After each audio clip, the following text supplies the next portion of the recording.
Oh, yeah, that was 10 Cent Revenge and the new single Hollywood.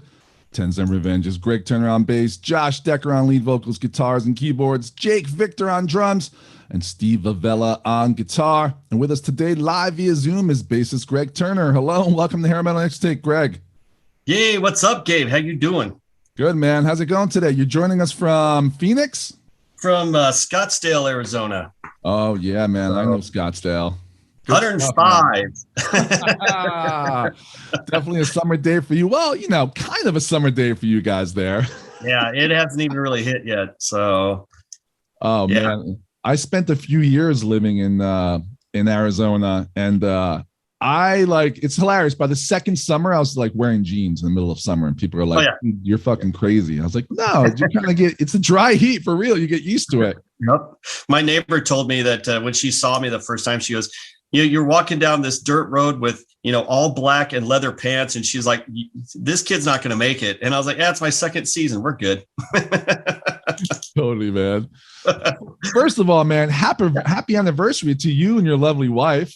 Oh, thank you. Thank you. She's also my publicist, my tormentor, my voice of reason, the one that does this, says everything. No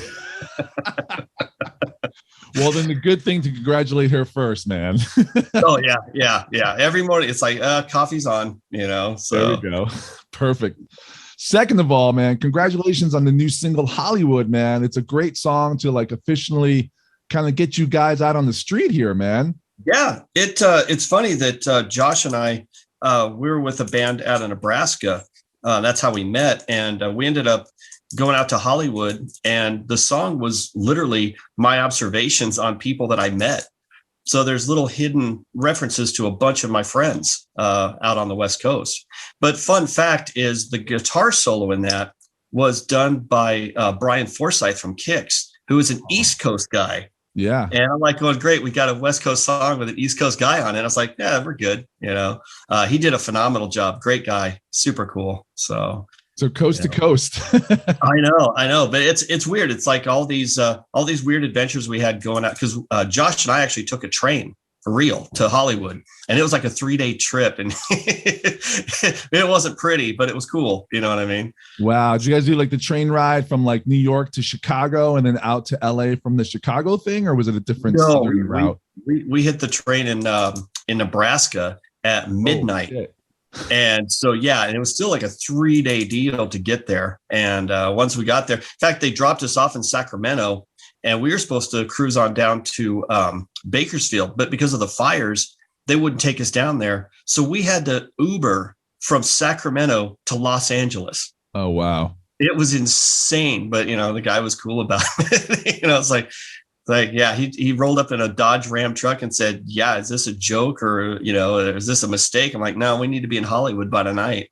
Oh, and it awesome. was like a 5-hour drive. It was hysterical. Your own version of Get Me to the Greek. Oh gosh. Yeah, it was Spinal Tap, Get Me to the Greek all the way, so. That's awesome. Josh just rolled in. Say, hey, Josh. Look at him. He's rough. Hello, I just rolled in from work. What's up, Josh? Rolling in, baby. Can't stick around, but it's good to see you, man. Dig in the background. Well, you got dude. There we go. Is that White Lion? Oh, dude, right on. It is. I don't have the Wait album, the Pride album, because that's an anniversary that's happening this week. But I got to represent any which way I can. Yeah, right on. Well, it's good to see you, man. Sorry I couldn't stick around, but I wanted to say hey. Oh, good, man. Nice to meet you too. Yeah. He says work, but he says he's coming in from work, but what he's doing is hanging around in Cave Creek. That's what he's doing. He has a harem there. It's crazy. That's awesome. I actually went to a recording school in Arizona. I went to the Conservatory of Recording Arts. Woo, I know where you're at, man. 1994, dude, in Tempe, Arizona. So yeah, nice. Arizona's true and dear to my heart. That's really cool. Well, now, like I told my brother, I'm like, hey, anytime you come to Arizona, you got a place to stay. And he's like, great. I'm like, yeah, there's tons of hotels here. That's great. That's great. Dude, and speaking of the song Hollywood, man, how awesome was it to play that song live at the Whiskey, man, you guys just did? That was cool. Our very first show was with Angel, and that was pretty crazy. Because I grew up listening to Kiss and, the 70s acts, and Angel was on their same label, same management. And they were the antithesis of Kiss. They were all white and ballet shoes. And Right. They were super chill. They treated us great. The whiskey treats us great every time we play there. I love playing there. I really do. So it's it's a treat. And for that being our first gig ever, was awesome. I mean, that was a great way to kick it off. So yeah, great stories, great people. The Raskins, and there was a band called Mangusta. A buddy of mine, Ruby, is in that band with his son, and I mean, they are awesome, and they treated us great. So always, every time I go to LA, I have a good time.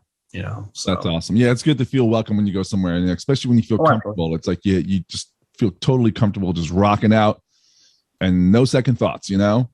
Oh, there was a guy walking down the street at 7 a.m. in a full prom dress carrying a full-size sword. That was odd. That's the first thing I saw when I hit LA. I'm like, okay. There you go. It's going to happen, right? Right. I was like, nobody's stealing that last donut today from him. No. The only thing is you'd be like, oh, no roller skates? Yeah, it was bizarre. I was like, man, that's how nature says, do not touch. Yeah, dude, that's awesome. So did you guys end the show with Are You Ready? No, that was our show opener. That's your show opener. Oh, dude, that's awesome. And that was one that was written. I was in a band called Saints of Lust in Nebraska, and my buddy Michael Galliani wrote the lyrics to that song, and I wanted to use it for 10 Cent, and I called him up. I'm like, hey man, do you mind? And he goes, man, go for it. He's totally cool. So he's a little bit different singing style than Josh, but Josh knocked it out of the park. He did really well. So I hope he did Michael proud, because Michael's also a good writer. I like to write with him too. I like to write with a myriad of people. It all keeps us connected. It keeps us a musical family. We're on each other's records. It's totally cool. In fact, I'm about to be on a local guy here, Tommy Gibbons. He asked me to play bass on one of his songs, and I'm like, dude, that's awesome. So, it's good times. That's awesome, man. And Are You Ready is on this new EP coming out? Yes, it is. Yep. It's the opening track on the new EP. That's awesome. Yeah, I will be playing it later on in the mixtape. Thanks to you, man. People get a little sneak peek at it. This will be the first time that anybody's heard it outside my studio. So awesome. Well, I just heard it, dude, and it's freaking awesome, man. So thank you for that. Yeah, it's a really good one, dude. Did I miss the detail? What's the name of this new EP? Road to Ruin. Road to Ruin, man. And how many songs? There are 6 on this EP. In today's market, it's people don't want to invest in a 10 to 12 song CD. And I'm like, you know what? If you got $5, you get 6 songs, man. And that's a Taco Bell meal, so people are kind of like, all right. And it's a small investment, on their part, but you know what? It keeps us alive. It keeps our costs going, and, everybody's happy, and I hope all the songs are good, so. Yeah. And did you say that Are You Ready? Is that going to be the next single? Yes, that's the next single. And how about after that? Any more singles after that? Are you guys gonna? We're actually shooting a video for Road to Ruin right now. And it's kind of weird. We were gonna release that as the next single, but Are You Ready is just, it's one that we decided that we wanted to do. The video, it's gonna be a little bit different than the Hollywood video, but it's still gonna be fun. We got some guest stars on it and some wacky stuff going on. So we're just starting production on that right now. Oh, that's awesome, man. And through, having a little fun here on social media, it seems like you had a bit of an agenda, man. Do you want us to talk about the finer points of lava lamps? Oh my gosh. Well, okay. I don't know why I have this weird obsession with glitter and lava lamps. I don't know why. It's from when I was a kid. My sister, she always had lava lamps, and, they're not safe for drinking. I wouldn't recommend trying to drink the water out of them. That's not good. That was actually on one of the boxes of the lava lamp that I bought. It said, don't drink this. I was like, I don't know, man. Wow. That would be interesting, whether it's cold or hot, either way, I think it's a little tough. I don't know if that's going to be like a bad brine type deal. I don't know. I should get my buddy, Mark Gus Scott. He was the drummer for Trickster, another East Coast band. He has a premium vodka out here in Arizona. And so we have him in our video. And so now I'm going to ask him about that. I'll be like, can't we just say it's lava lamp water? Maybe that's a new marketing technique. I don't know. There you go, man. I thought lava lamps were over with, man. And then my son came home from an arcade with my wife. Like, you buy shit with tickets you win. Oh, right. And I was like, what'd you get? He's like, oh, I got a lava lamp. I was like, dude, you're 7, bro. Like, really? That's awesome. That's his nightlight now. He puts on a freaking lava lamp. Yep. So is mine. And, it's funny. I put them on in the studio here, and it's kind of a mood thing. I put it in my vocal booth, and, singers, they like the ambience. Yep. They like, that gives the best performance. I do have to put a warning sign for Josh that says, do not drink this, buddy. It's not good for you. It's not a Seagram's. It's pretty, but don't drink it. That's awesome, man. Yeah. Oh, so I hear you're into Boston Terriers. How many do you live with, and what are their names? I have 3 currently. We had one that passed away last year. Her name was Pebble. Sorry. Now we have Mia and Susie. That has named after Susie Quattro, the bass player. Okay. She has one blue eye, one brown eye, which is crazy. She always looks surprised or crazy. And then Daisy, who is our deaf puppy, which is her sister. So, and we just rescued a pug Chihuahua mix named Penny Legs. Oh, wow.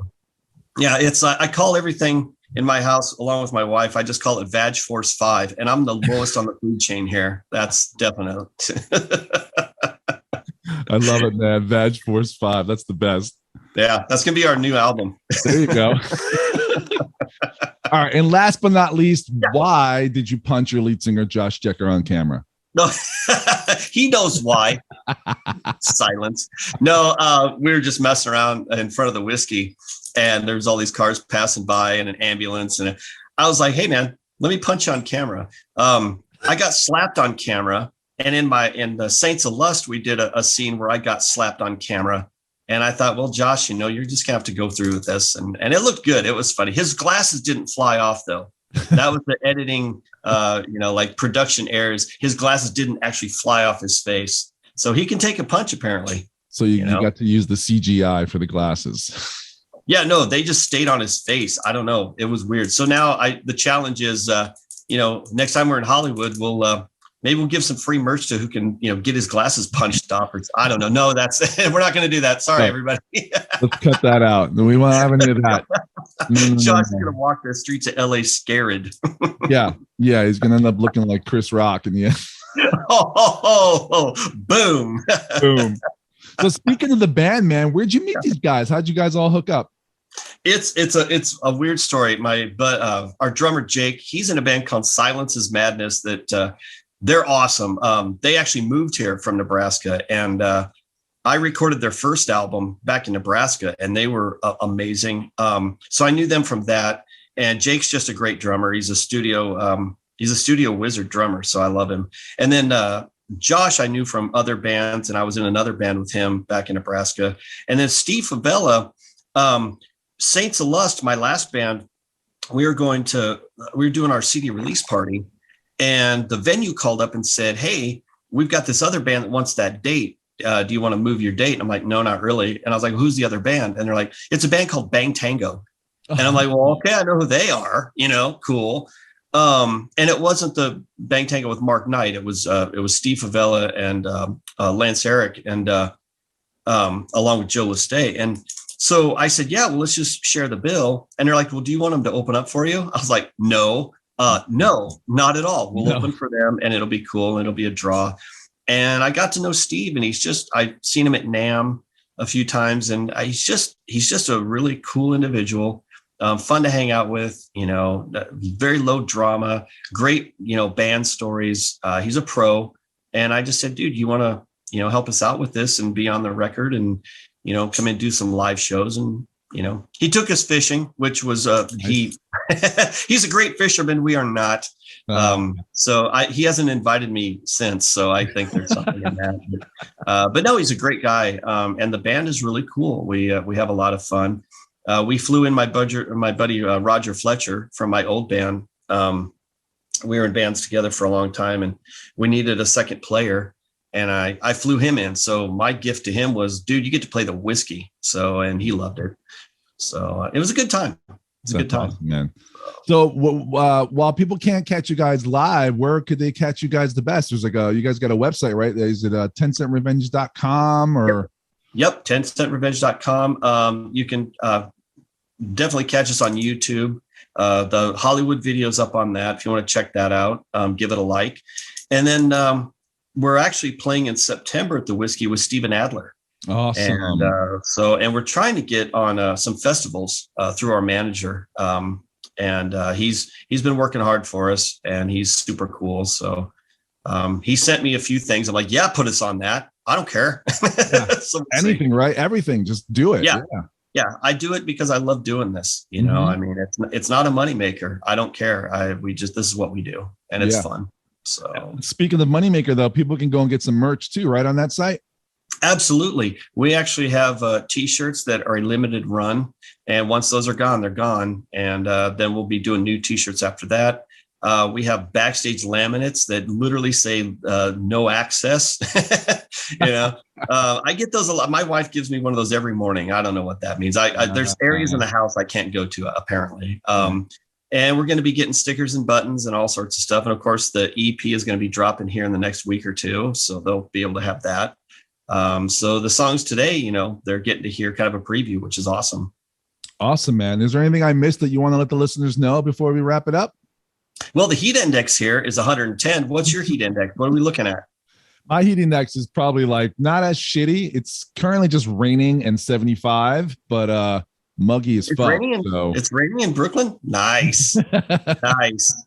It's like, yeah, we had one rain the other day. It lasted 6 minutes. Awesome. Yeah. Awesome. Back to 110 degrees with 30% humidity, right? Oh yeah. It's not bad at all. Jesus. And then August is monsoon season. I remember, right? It is. I've lived through one, and the next to our property is a big wash, and it looks like a river gone bad. And you can't go anywhere. You just stay at home and watch Netflix when that happens, because you can't get through it. That's all you can do, man. It's always an adventure. I'm going to try kayaking this year. Just see what happens. There you go. You're like, that's my house right there. And I'm kayaking right here. I'm just going to see if I can do it. Holy crap. Well, Greg, man, it's been an absolute pleasure getting to know you today, man. Thanks again. And hopefully we can do this again soon, dude. Well, keep in touch, man. And I'll be listening, So awesome. Thank you. Yeah, man. And let's do this again soon, man. Thanks so much. Absolutely, man. Have an awesome day. Crank it up. Greg. Thanks, you too, man. Peace.